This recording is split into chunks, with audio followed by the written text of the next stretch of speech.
In Studio 4 in Cork's Red FM with John from Little Hours. You've got a brand new song called Dream Girl. The most important thing about it is the punctuation. Because it's not Dream Girl, it's Dream Girl. Yeah. And how do you, like, people don't spend enough time with their punctuation, do they?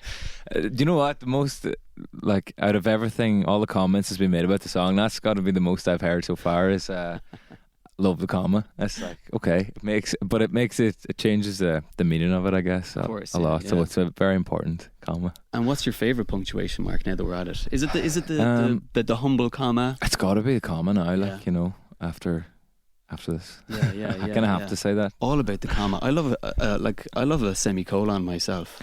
Yeah, I get confused by semicolon sometimes. Like, when is it a semicolon? When is it a normal colon? Yeah. Well, I always think Mission Impossible. Right. Yeah. You know, because it's Mission Impossible. But then, like with the semicolon, it's more like, you know, here's a statement and then here's some other stuff. Yeah. Anyway, we can talk about punctuation all day. Let's get back to the song. That's given me a lot of thought for my next single. Yeah, you know, which crazy thing I'm going to put into that. Yeah. You know, so we'll see. I'm waiting for a punctuation mark from Little Hour. That's the name of the album, obviously. It is, yeah. But the song itself, like, to me, it kind of sounds a little bit poppier maybe than other stuff you've had before, but also a little bit like gospely almost with the backing vocals, and then you've got the strings in it. Like, obviously, you know, the song is the most important thing, but as a musician, you always want to try and do new things, I would think. Yeah, absolutely. And when I went into studio to record the album, I definitely wanted more of a gospel feel, and a lot of the other tracks have maybe more of a gospel feel than that, but it seeped into that as well. So I'm glad you say that. It is definitely more poppy. It's more upbeat than a lot of my other, you know, very sad songs.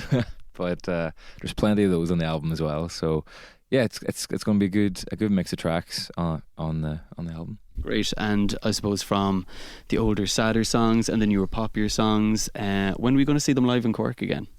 On the 27th of September in Cyprus Avenue.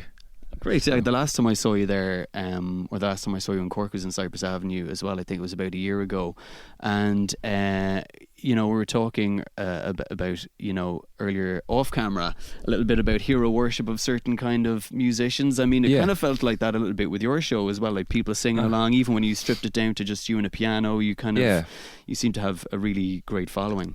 Cork has always been amazing to me, and they've been so supportive all the time. I think there's a weird kind of similar mindset between Donegal people and Cork people. It's just this kind of crazy pride about your county, and I love coming to Cork and love playing gigs here, and it's I can't wait for the 27th. Great, yeah. So September 27th, Cyprus Avenue, Little Hour is coming down, playing a show in Cork. We've talked about the show, we've talked about the song, we've talked about punctuation marks. Listen, man, thanks very much for talking to us. Thanks for having me in. Cheers, man.